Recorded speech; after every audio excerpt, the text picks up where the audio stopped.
Hello guys, in today's video I will be showing you how to fix the Gemini keeps hanging problem. So the answer is easy. Just go to the settings and then scroll down to the apps section and then go to the search and search Gemini and then go to the storage. Here you will find this clear cache option. Click on it.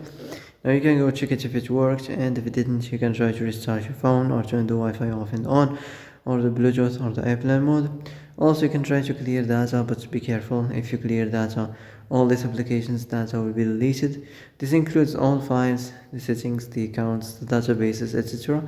So be careful if you want to clear your data. And that's it for today's video. I hope this is the answer you've been looking for. If you like this video, don't forget to like and subscribe, and see you in the next video. Thanks for watching.